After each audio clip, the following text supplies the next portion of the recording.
My life has gone from bad to something so awful they haven't invented a word for it yet. In fact, I just have. Link. That'll be the word. 10 years from now, people won't say things have gone from bad to worse. Nope, they'll say things have gone from worse to Link. That's what they'll say. Where are we going? I shout at Nabooru, over the sound of the wind at Epona's hooves on the ground. Kokiri's forest. It's the designated spot to regroup. I stiffen. Kokiri's forest. Why did it have to be Kokiri's forest? My life's gone from worse to Link, all right. I remember. The last day I was in Kokiri's forest. Started out as a typical day for the kid who didn't have a fairy. Woke up and went out to play, by myself, as per usual. The fact that it was my birthday made no difference in my routine. Nobody but Soraya knew or cared anyway. And that day, Soraya was on one of her excursions to her special place. That should have been my first clue it wasn't going to be a good day. My days were never good when Soraya was at her special place, because she was my only shield from Mido's pranks. But I actually managed to avoid Mido that morning, and head straight into the Lost Woods. I intended to find the Skull Kids and play with them, but they were gone somewhere too. Didn't think much of it at the time, but looking back, they were as close to the Dooku Tree as the Kokiri were, and they probably realized something was going on. That should have been my second sign that this just wasn't going to be my day. So I spent the rest of the morning and most of the afternoon practicing with my slingshot, imagining my targets were Mido's head, and wishing I had a real bow and quiver. Eventually, though, I got bored, and decided to head home. It took me a while, as I wandered further into the woods than I intended, and it was twilight by the time I made it out. I headed back to my house, but then I saw the oddest thing. Okay, the fact that all the Kokiri were gathered right outside the entrance to the great Dooku Tree's glade, and a few of them were crying, should have tipped me off that this was just not going to be my day. But I didn't realize it until Mido laid his eyes on me and started talking. Apparently, the great Dooku Tree had died sometime that day while I was out in the Lost Woods. Mido demanded to know where I had been. I told him. He called me a liar several times. Then he called me a murderer. At the top of his lungs. If I hadn't been so shocked by the whole situation, I probably would have hit him right then and there. Maybe it would have saved me some grief. Problem was, I was too shocked and upset to even deny it. The great Dooku Tree was dead. The great Dooku Tree used to be the only one I could talk to besides Soraya. On the odd days when I could sneak past Mido, the self-appointed Dooku Tree guard. I remember I had been feeling adventurous and defiant one day, so I broke the rule about waiting until you're summoned, snuck past Mido. I threw a rock at him and then hid so he blamed the first Kokiri he laid his eyes on and took off after them. I waltzed into the glade like I owned it. And you know what? The great Dooku Tree was glad to see me. He said he was glad I had come. And he said I could come whenever I wanted to. But he also said he couldn't do anything about Mido. He told me every Kokiri has a place in the forest, and Mido had chosen that as his place. Didn't matter to me, though. I just had to sneak past him. The great Dooku Tree, however, did not approve of me throwing rocks, though. So I sat there for a whole afternoon and half the evening just talking to the Dooku Tree. And it made me feel good for a little bit. And I went back often. I still remember Mido's words. He's always been different than us. He's always been a freak. No real Kokiri would have killed the Dooku Tree. It had to have been him. He's not even a Kokiri. I had shouted at him that I was a Kokiri, but without a fairy to back it up, it was an empty claim. He kept shouting, and I lost it. I leapt at him with my fists clenched, and we fought for a little bit. It wasn't much of a fight, though. I was 11 years old, and he was in that perpetual state of 11-year-oldness that all Kokiri reach. He was clumsy and useless and would have been comical to an adult. To Mido, it was proof. He kept shouting as we fought. No real Kokiri would attack another Kokiri. No real Kokiri would fight with someone like this. And no real Kokiri would kill the great Dooku Tree. Somebody split us up. would glare at each other. He pointed at me, and he said, "There's only one person here who's not a real Kokiri. He's the one who killed the great Deku tree." And everyone murmured their agreement. At that point, I would have fought each and every one of them. But for some reason at that point, I actually listened to that little voice that tells me when I'm being stupid. I didn't fight. I fled. I ran all the way back to my house and then burst into it, throwing my favorite things onto my blanket, crying the whole time. The great Deku tree was dead, and everyone thought I did it. I didn't know what I was thinking at the time as I wrapped my things up in that blanket and then headed for the exit to Kokiri Forest. At the time, I was still convinced that I was a Kokiri. Kokiri couldn't leave the forest. They'd die. Maybe somewhere deep down I knew I wasn't a real Kokiri. In that same place, deep down, where I knew the sage's crazy story about me was true. That elusive, obscure part of you that's buried so deep inside you, you can't find it half the time. But it's there. And at times like those, it lets you know what you need to know. One way or another, I was leaving the forest. Whether or not I die as soon as I set foot outside it. I ran out of the exit and made it halfway across the wooden bridge that led to the outside world before someone stopped me. Soraya stepped out of the shadows. She took in my tear-stained face and ragged breathing, and immediately her face melted into the most comforting expression I've ever seen. "I'm sorry, Link. I wish it didn't have to be like this." I didn't do it! I half-shouted, half-sobbed desperately. The words echo back oddly. Bad enough the rest of the Kokiri populace thought I did it. I couldn't have stood it if Soraya did, too. "Soraya, please! You've got to believe me!" "That's not what I meant. I know you didn't do it. Nobody did it. It was just time for the great Deku tree to die. The others will understand that once the Deku tree sprout grows. They don't really blame you. They're just upset." I shifted the weight of my makeshift pack on my back and took a deep breath. "I don't care. I can't stay here anymore. Mido's right. I'm not a real Kokiri. I can't stay here anymore. I have to go. I just have to." "I know. I've always known you'd leave this place, Link. You're different than us." "You don't have to rub it in." She smiled and walked up to me, kissing me on the cheek and pressing a pouch into my hand. "I'm not. Someday you'll understand, Link. Not today, but someday." "What's this?"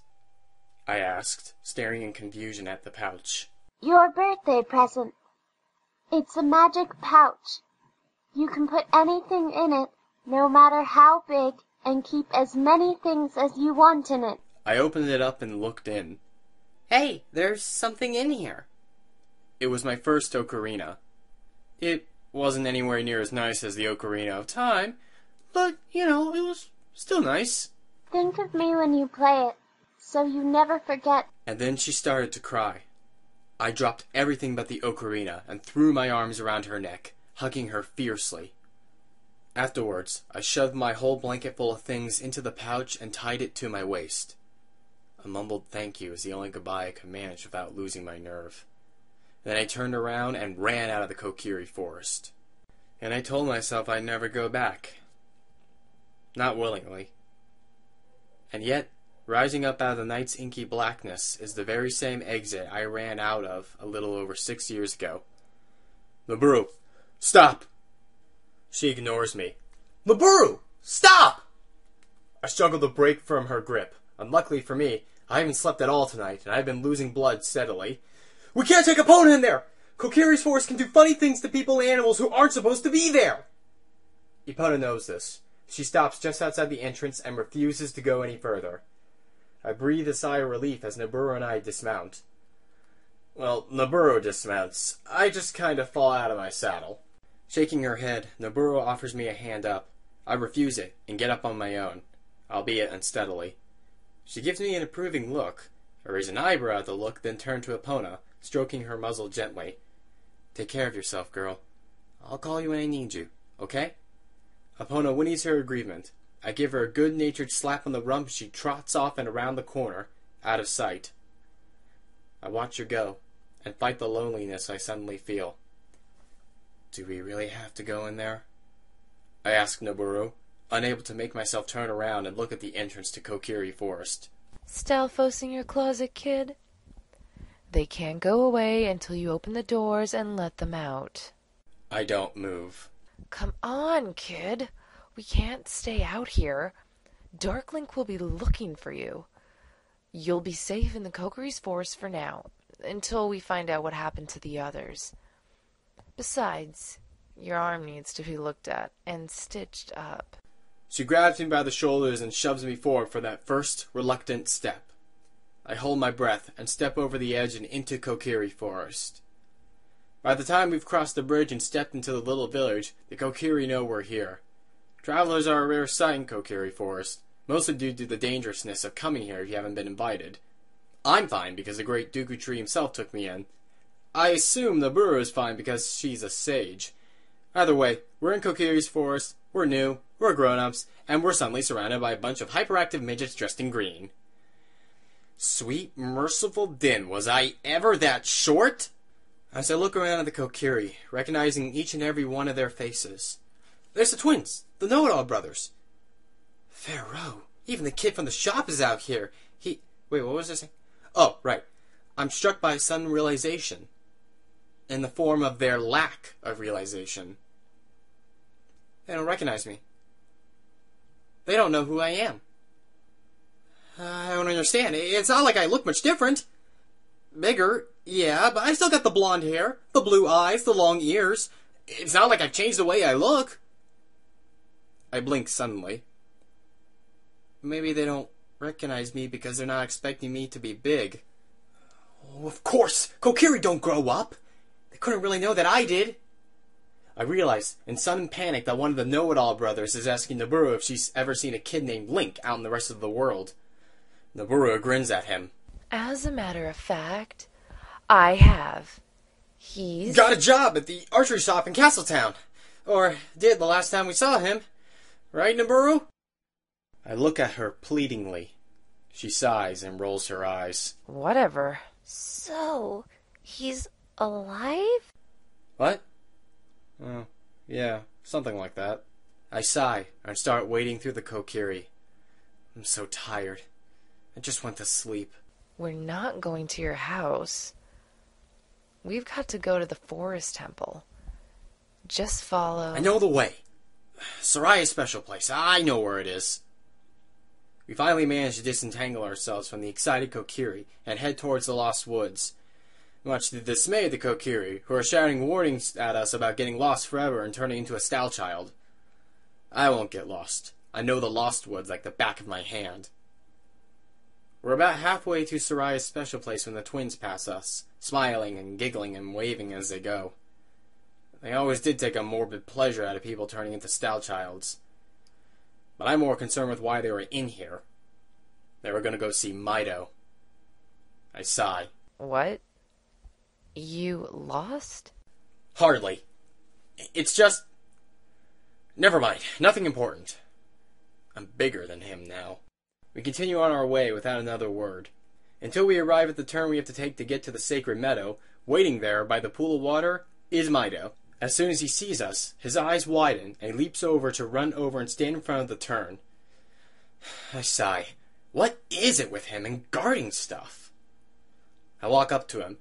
All right, Mido, move it or lose it. We've got to get through. He frowns at me, probably wondering how I know his name, and crosses his arms stubbornly. I frown right back down at him. I can't believe there was ever a time I was afraid of this kid. He's so small. I have dreamed of this day for so long. The day when I was bigger than Mido. I could pick him up and toss him in that little lake over there. Don't even think it. Navi hisses at me from under my hat. I sigh. How does she do that? Nobody's allowed in here except friends of Zarya. Mido says stubbornly, his bold tone belied by the fact that his wide eyes are taking in my multitude of weapons. We are friends of Zarya, Mido. Just let us through. No. I've got to give the little punk credit. He's braver than I remember. You have to prove it. Nabooru takes a threatening step forward, probably planning on doing what I wanted and just throwing him into the pond. But I stop her with a hand and pull out the ocarina of time. She raises an eyebrow at me, I put it to my lips and start to play. Mido's eyes widen as the first few notes of Soraya's song drift up into the night air. When I finish, Mido's staring at me, startled. That's Saria's song. I put the ocarina back into my pouch. Exactly. And you know as well as I do that she doesn't teach that song to just anyone. He stares at us for a minute longer, then reluctantly steps aside to let us through. About time. Nabooru mutters as she storms past. I move to go after her, but stop at the tug on my tunic. Hey, mister, I turn to raise an eyebrow at him. He hesitates. have you... The twins said that you know Link. I turn back to face him fully. I do. Why? Mido shifts his weight from one foot to the other, and his face takes on a guilty expression that I'm not used to seeing on his face. Is he okay? I shift my weight, but for a different reason than Mido did. He was a little while ago. Got a job in Castletown, made some friends. Not doing bad, all things considered. Mido hesitates again. Can you give him a message for me? Next time you see him? My eyebrow goes up even higher. Sure thing. What's the message? Mido looks at me, his eyes bright and shiny with what I'm pretty sure are tears. Can you tell him I'm sorry for everything? He'll know what I'm talking about. His words hit me like a punch in the stomach. I know what he's talking about, all right. I just can't believe he's talking about it. I open my mouth to say something to him, but Nabooru suddenly reappears. You coming or not, kid? Huh? Yeah, I say, tearing my gaze away from Mido. I'm coming. You'll tell him, right? Yeah, I'll tell him. I'm sure he'll appreciate it. Mido exhales loudly. Thanks, mister. You know, it's kind of funny, but when I look at you, for some reason, I think of him. I hurry after Nabooru before he can explore that particular thought any further. What was that all about?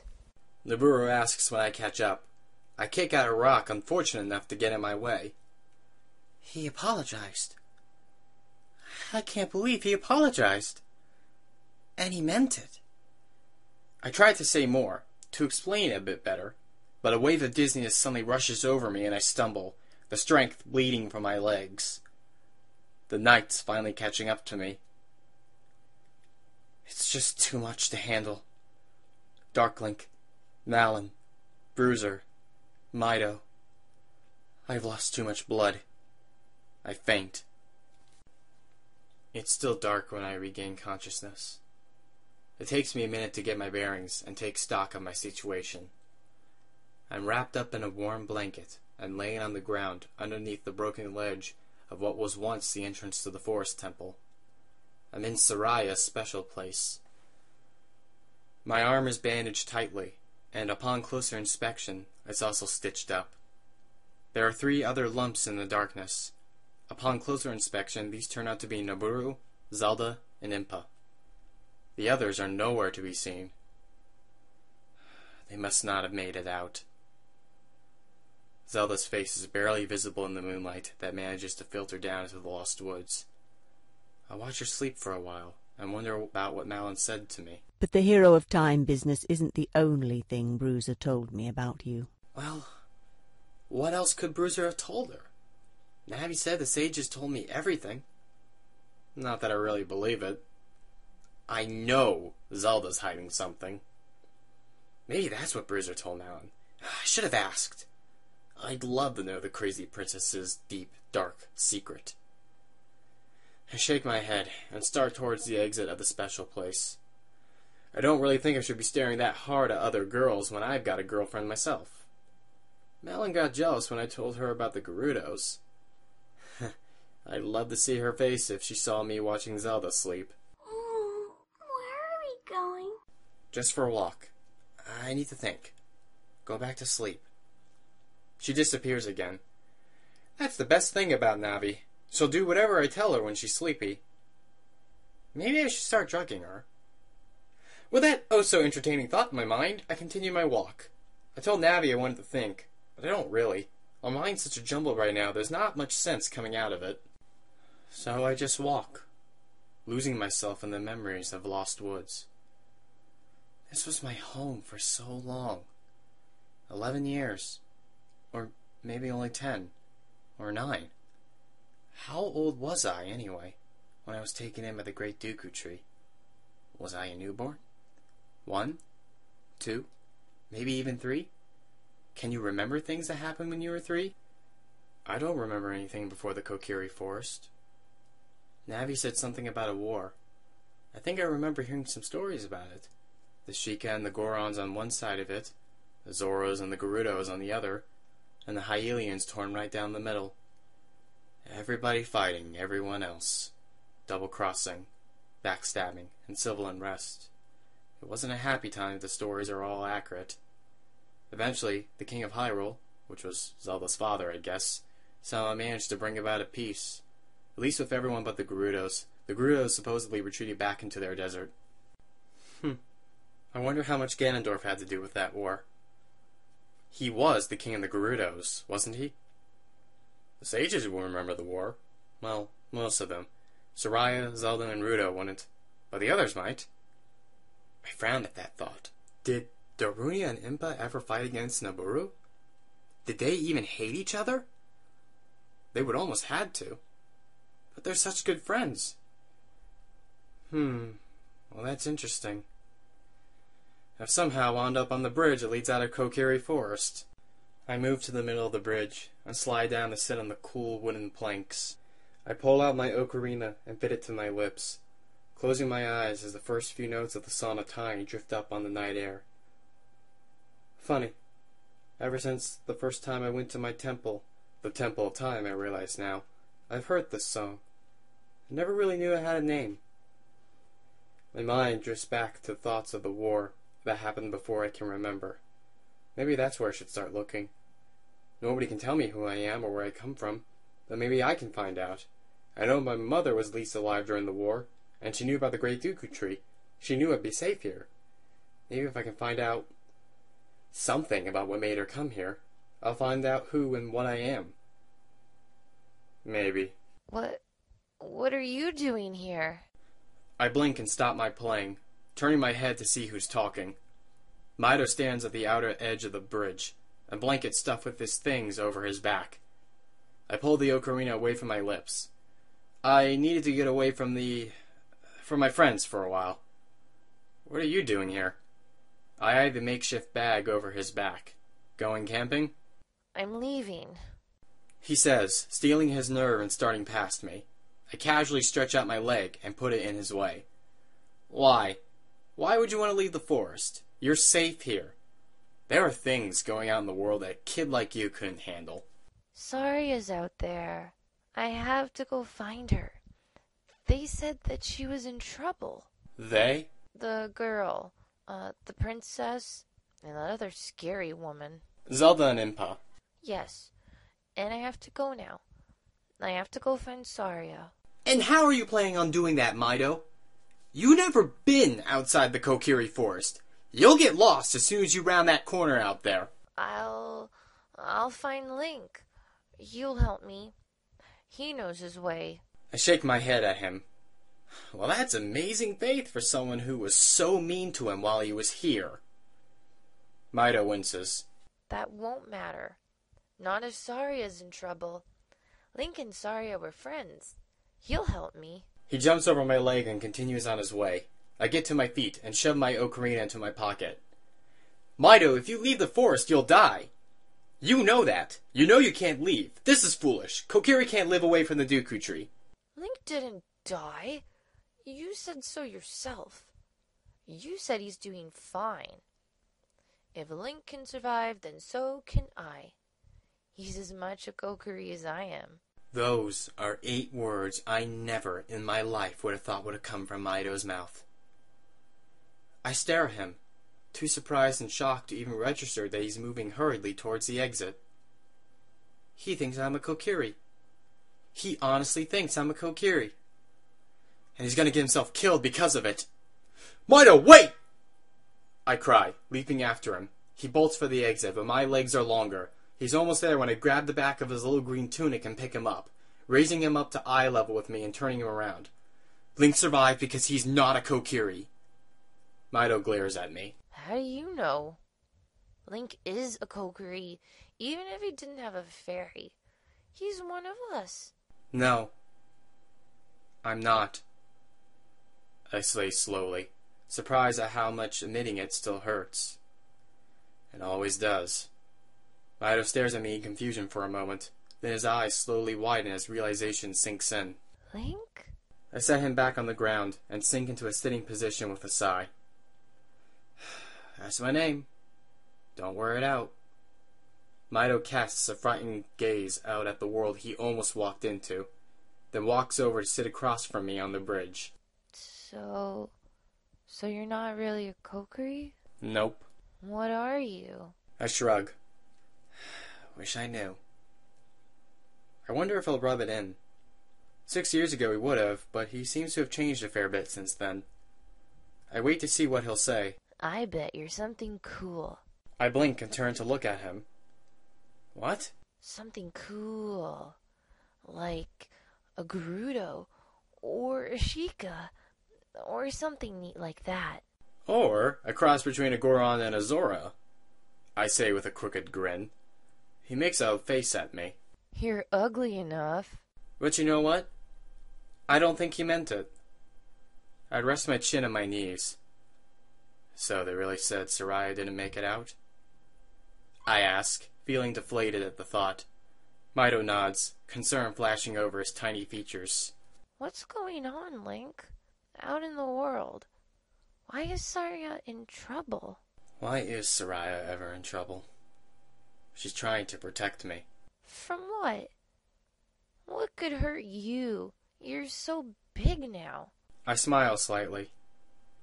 Sometimes I miss being a kid. There are people and things out there a lot bigger than me.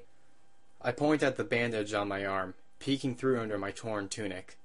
And there are a lot of them. But in particular, there's one very, very bad man who wants to hurt me. He needs to hurt me. Soraya and the other people I'm with trapped him somewhere. And if he kills me, then he can get free again, and do very, very bad stuff to everyone else. Even the Kokiri. She's like that, isn't she? Always trying to protect people. I never really understood it. I always thought it was the places that needed protecting. I didn't do a very good job this time, though. Well, sure you did. You wouldn't let us pass until I proved to you that we knew Soraya. Oh, sure. It worked for you and your friend. But this Carrie lady just picked me up and threw me in the pond. I try really hard not to laugh. Sometimes I love Impa. When I've got my mirth back under control and look back up at Mido, he appears to have come to some sort of conclusion. Well, if Soraya thought you were worth protecting, then you've got to be protected. Uh-oh. Here it comes. And since Saria's not here to protect you, I guess I'm just going to have to. Mido, I can handle it. No one here is going to try and hurt me. I can protect myself. He frowns at me and I sigh. Doesn't matter what I say. My new bodyguard is my childhood bully. That's just great. But only on one condition. I blink at him and wait for him to continue. You have to protect Saria when you get out of here. You have to find her and get her out of trouble. I smile at him. Done and done. I say, getting to my feet. Mido follows suit. It's really too bad you don't have a fairy. He says, unable to resist getting him one last snide comment. Some things never change. I raise an eyebrow to him and pull my hat off. Huh? What's going on? Navi demands, peering bleary-eyed around. Where are we? She spots the exit to Kokiri Forest and leaps off my head in alarm. Link, you're not gonna leave without them, are you? Over my dead body? Mido stares at Navi with his eyes wide and jaw gaping. But... I pull my hat back down over my head, and Navi, much to her irritation, and grin at him. Oh, I might not be a Kokiri, Mido, but I've definitely got a fairy.